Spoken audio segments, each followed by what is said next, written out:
Assalamu alaikum ağayın. Bugünkü sabahımız göçmenler oyunlarının ikinci göçü orada öttü öyle birinci. Bugün ikinci oyunu at çavuş. At çavuş eme bu Kırgızdın en bayge köp sayılgan anan dаңқты oyunu olganda at çavuş.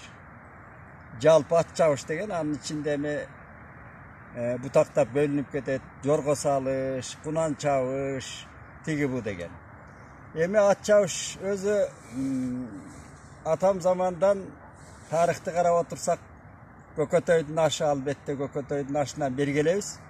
Anan at çavuş Kırgızda, menem jalpı Kırgızdardı Alatoğ koyunun kıdırıp oşul ortoğa gelgende at çavuş üç türgө bölüngen eken.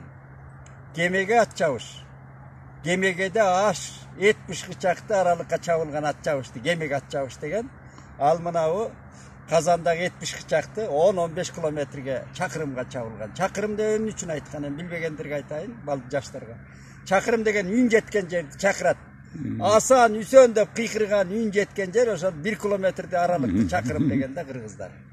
Oşol 10-15 kilometrege çavılgan at çavuştu. Gemege at çavuş degen.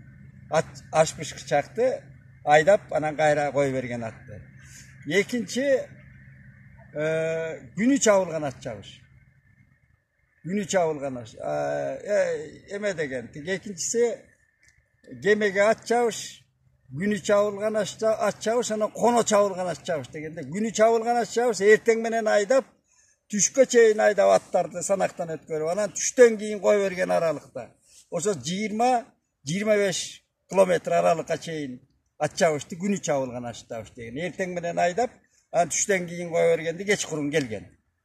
Anan kono çavulgan at çavuş. Kono çavulgan at çavuş alыс kaydalgan. Al oşol bir gün aydap, anan konu ertesi koy verilgen at çavuş. Oşol 40 kilometreden gem bolgon emes. O andan aranan 100 kilometrege çeyin aydalıp at çavulgan. Buna tarihte kiyinki soňky tarihtarda dile bar. Eme mınavu men uşul izildegende abdan suktанганым, birese taң kalgaным bizdin makal lakap nakıl sözdördün köbü uşul atka жылкы janavarga baylanışat eken. Men oşonu sanap mınavu kitepke girdim ele. Oşondan okup bereyin. Eme Argımaktar sayapker sınçılık attapto degen bölügü da. Dünya ellerinin içinde Kırgızga gambarata tukumu жылкы balası can şerik bolup, anı eң nişenişti joldoşu katarın eseptep, al arkılı düğüne kesip jor tuğuldap, je can aylasın saktap, akkarı toğlordun koyununa süngüp, gayra joğusun kuvalap, korgonup minse unağısı, içse kımısı, jese tamak olup geldi. Kokusundan çavuşta mingen atı mert bolup, jö kalganda, Manas atavızca kökülünen kurcuttap, bir borundan ayrılganday burkura uyladı. Kırgızlar жылкынын çıganın argımak, buğdan, tulpar, gülük, duldul, uçkayak, karabayır, aytuyak dep atadı. Ananda жылкы tukumuna arnalgan makal lakaptarının da arvındığı, mani mazmununun tereğindigi menen de başkalardan ayırmalı. Maselen, at adamdın kanatı, at attan keyin jat, at ayagan jer karayt, at eesi menen baş meesi menen, jigit birde mırsa birde kul, argımak çapsa bayge satsa pul, aygırı ala bolso kulunu kula bolot, kulun sındığı at balacıttı kız bolso, atka verbes kunan bar, kızga verbes juan bar, atı joktun butu jok, atın barda jer tanı, ataң barda el tanı. El sagınbas er bolboyt, yür sagınbas at bolboyt. Jakşı atka bir gamçı, jaman atka min gamçı. At muratka jetkiret. At sıylagan jö kalbas, er sıylagan eşike jatbas. Adam süйлöşkönçö, at kişineşkençe. Tulpar tuşunda, gülük güçünde. Attı arıganda gör, erdi karıganda gör. At alsan minip al, ayal alsan suyup al. At aylanıp kasıgın tavat, er aylanıp elin tavat. At jakşısı alıskı jolda sınalat, Dost жақшысы айғышқан жоғда сыналады. Ат жақшысын мақта, кіші жақшысын сақта. Ат жалында қасанас, ат мингендікі, тоң кигендікі, аял кигендікі, elдікі. Atты ашудасына, erdi alamattasına. Attın görkü calında, suluğunun görkü kalında. Atın caman bolsa aylan getet, alganın caman bolsa tuğanın getet. Attı tayında takşalt, kunanında kuğrat, bışlısında bışır, asıyından asıra. Atı jakşın asamat, kaçsa kutulat, kuğsa jetet. Akır zaman attan ayrılganda gelir, alыс жүргенде atından, қарғанда қатыңдан ажыра дегенде нақыл лақаптарды жана қату қарғыш кептерді мисалға тарта берсе оғылы көп. Мен мұны ұшы жиынтықта беле бір еле өлігін бергенде абдан көп екен. Ұшының өзінде қырғыздың байырқылығы анан қамбар ата тұқымы менен эми киндиктеш, ортоктош болгон мамилеси көрүнөт да, далилденип турат. Эми көчмөн турмуш ошондой. At menen, jalan at menen жүрген. At menen, karı devey, jaş devey, urgaçı devey, erkek devey at jalında taqdir at jalığına baylanışkanda. Anan elibиз чыган күлүктөрүн айтылуу баатырлары сыяктуу эле ал мустактан бери оостон түшүрбөй даңасалып келет. Маселен, Манастын ак кула, Ажыбайдын карт күрөң, Төштүктүн чал куйрук, Канаттуу күлүк маникер, Düşmanda olsa Koңурбайдын алгара, Ороңгунун кулабе, андан бериге Барысбек бабасы кармашка минген Баян күйүнүн Басайгыр, Налыженин Коңур кула, Адигиненин Топчу кулак, Эрешимдин Шарп кула, Эртабылдынын Арча тору, Курманбектин Тел тору, Шырдакбектин Боз чорго, Атакенин Гер кулун, Балбайдын Сурайгыр, Байтиктин Гер кашка, Кыдыракенин Тай кашкасы, Alınbek'tin atası Asanbey'din Akjal. Ушундай кыскасы ошо батырлары менен кошо анын минген аттары да даңазаланып, минген аттары да тарыхта унутулбай келди, кош айтылып. Эми жанагы Кыргызда кемеге сайыш ат чабыштардын түрүн айттык. Эми Кыргызда Толубайдай сынчы бол, Токтогулдай ырчы бол деген кылымдарды карыткан сөз калды. Эми Толубай ким болгон? Толубай сынчы аттын баш сөөгүн, качанкы куураган баш сөөгүн кармалап, ошонун тулпар экенин билип аткан уламыш. Мына Алыкул Осмоновдун эң сонун поэмасында айтылган ошол. Андан берки Кыргыздын оосунда андан аркы беркиде айтылып келатат. Эми Толубайдай сынчылар кийин дагы Сан сынчы, Мамбет сынчы, мынабу кийинки Шергасы ушундай чоң саяпкер сынчылар өттү дүйнөдө. Кыргыздын эсинде калды ошолор. Даңазаланып, аргандай апыртканы да бар. Эми ушул сынчылар эмнени сынаган? Жерди сынаган сынчылар болгон. Элди сындаган, эрди, аялды сындаган, анан аргымактарды, күлүктү, жылкыны сындаган сынчылар болгон. Сынчыларды эми ушундай санжыралардан окудум мен. Аттын дүбүртү чыкса, үйдө отурганда аттын дүбүртү сырттан келаткан аттын дүбүртү чыкканда дүбүрттөн кандай жылкы экенин билген сынчылар болгон экен. Мына эми Толубайды айтып атабыз. Аттын куу башын карап күлүктүгүн айтып атат. Сенин убагыңда мен болсомчу, сенин баркыңды ким билди экен деп арман кылып атпайбы? Эми жаңы эле ошол журттан кеткен же жолдон өтүп кеткен жылкынын таштаган тезегинен ошол жылкынын күлүктүгүн билген сынчылар болгон. Көрдүңүзбү?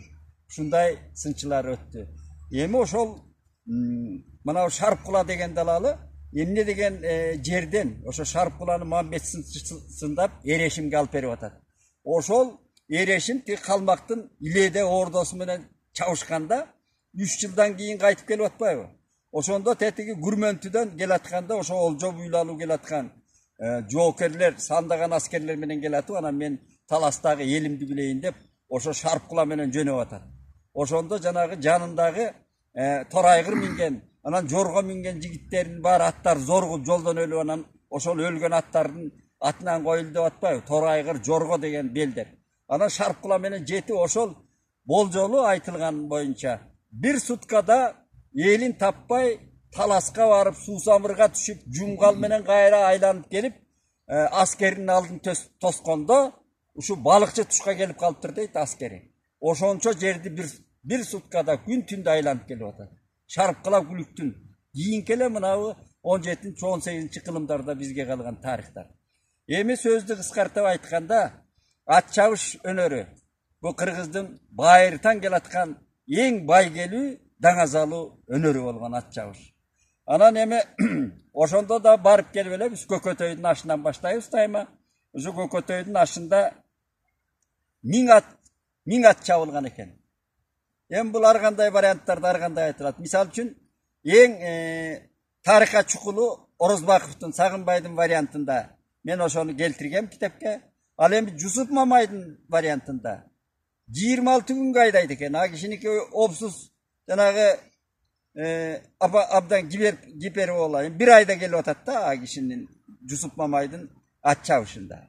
Al endi mınavı Orozbakov'dun Sayakbay Atavustun variantı abdan tarika çukul. Oşonu men mınday dep keltirdim. Aytılуу Kökötöy'dün aşında 1000'den aşık at 6 günçülük jolga aydalıp çabılganda Ayköl Manas babasının akkulası aldığa çıkkan emes be. Ayga yoksa şaşmagan, ay karangı tüm bolsa birisin jaza basmagan, tulpardıksını görüngen, çuu çıkkanda bölüngen, getmen tuyak keng soğuru sallaşkan joğu gelse sayışka miner mal eken. Jal kuyruğun çuvaltıp yürüyüşü жылқы Turbayeva. Kızıl kandı kırgınga minüçü жылқы Turbayeva. Kızıl naysa kılıçka kıynap miner mal eken. Aylap cıldap soğuşka sınap miner mal eken. 6 ay minip yol jürse arvas sını var eken. 60 asıy bolgonça karvas sını var eken deydi. Yemese andağı aytılı at çavuş bayanı başından bolsun. Birinci yolku at sanaktan 2000'den aşık gülük degenler el aldığına ötüp aşeyesi Manas Almanbet'e gayrıldı. Oyalake bu el degenin bayge üçün çoğurunda koşa vergen go. Mınça at kayra koya vergende birinserin birin tevelep çavendes baldar mert bolor. Bir aylasın tapsancı jay taşın suga salçancı gündü jaylap salsancı dep atar. Oşonda aleken emi Kıtaydan jaş bala kesinde үйrөнгөн okugan sıykırın örümenen jay taşın suga saldı deyt. Oşonda jakanın bari jamgırlap, böksönün bari möndürlep anan kadimkidey kargaylanıp anan Akjaydın günü anan kış bolgon eken. Bir gün tünü.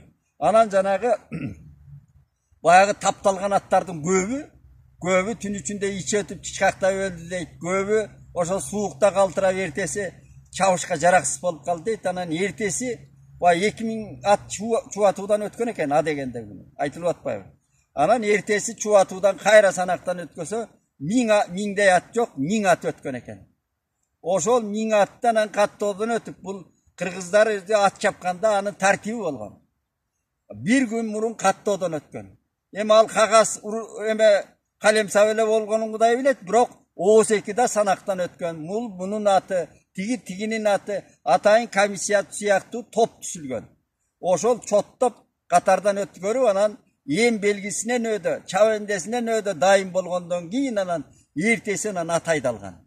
Oşol ertesi aydalgandan anan urgaçı ayal bolsa da urgaçı jolu uluk dep orongunun kulabeyesini aldığa salıp anan aydap atat. Mına oşol at aydalıp atkanda kança gün aydayıp istegen, kança aralık aydayıp istegen mesele çıkkan eken. Mına oşonda atlar esepten ötüp sanatı tamam bolgonda emi at kay jerge çeyin aydalat dep el Manastan жооп kütüp kalgany. Arıstan balası Manas oylanyp arıver tolgonup жооп bergiçe kaydan jaydan kan ürgü jetip kelgeni deyt. Çubuturak jan eken çukulçul atı var eken. Hökümet Manaskan korgo ürgünün sözü var eken.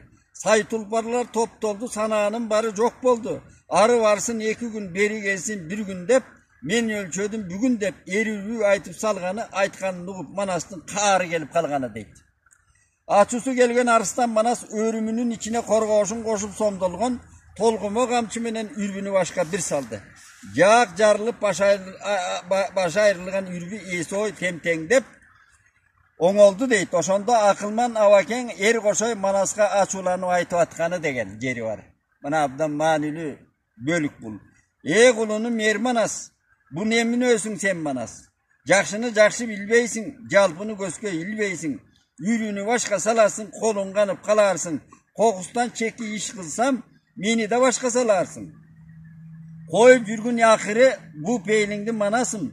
Дегеле Манас деп койсо барбай калат экенсиң.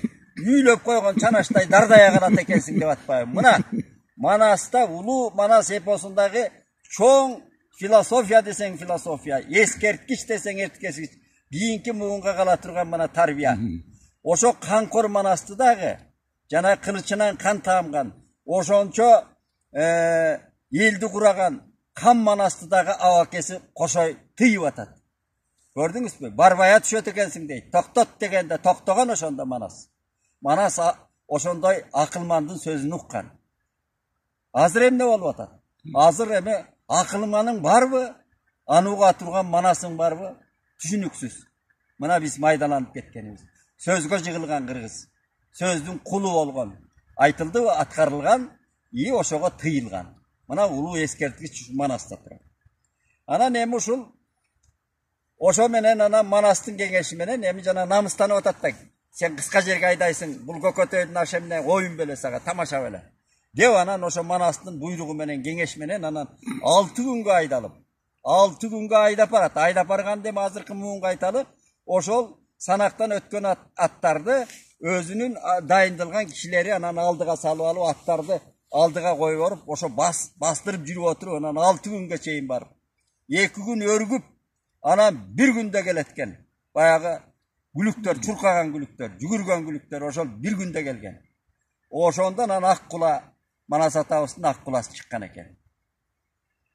9 атка байге деп айтылат. Ошондой анан даңа салуу ат чабыштар болду. Ошо көчмөндөөрдө кийинки мынабы түштүктө Алымбектин атасы, Алымбек таткандын атасы Асан бий деген болгон. Асан бийдин мына малынын көптүгү, ошол малдын, байлыктын көптүгү жалаң күлүктөрүнүн арты менен келген экен. Акжал деген соңку күлүгү болгон. Ошол жалаң ошол күлүккө магесте байгелер абдан чоң, 1000 жылкыга чейин сайылган байгелер болгон. Мына эң соңку ат чабыш, даңа салуу ат чабыш, Шабдандын ашы. Шабдандын ашын орус бийлиги өткөргөн. Мынабы Шабдан 1912 жылы кайтыш болгон, 1 жылдан кийин 1913 жылы ушул Кеминде, Боролдой деген жерде, жана Кичи Кеминде, азыр Боролдой деген айыл бар, ошол айылда ошол жерде өткөн. Орус бийлиги өткөргөн. 5000 рубль байге сайган экен. Ошондо 1 рубльге 1 кой келген экен. Демек 5000 рубль, 5000 кой. 5 кой 1 жылкы болсо, баары бир ошол 1000 жылкылык акча сайылган да. Ошондо жанагы кой бергенде орус көпөстөрүнүн аттары болгон, анда бизде орус бийлиги болгон. Анан алардын англис тукумундагы аттары, анан эмне тукумундагы, Акелтекин тукумундагы аргындаштырылган аттары баягы чакчаңдап чубатуудан өткөндө ушул аттар чыгат экен деп элдин баары аңыз кылып турганда, анан кыргыздын аты чыгып келген. 9-чу атка чейин жалаң кыргыздардын кара байыр аттары чыгып келген. 42 километрге чабылган. Коно чабылган ат чабышта. Жалаң жасоолдор, орус солдаттар коюлуп жолго ошо тартип менен өткөн.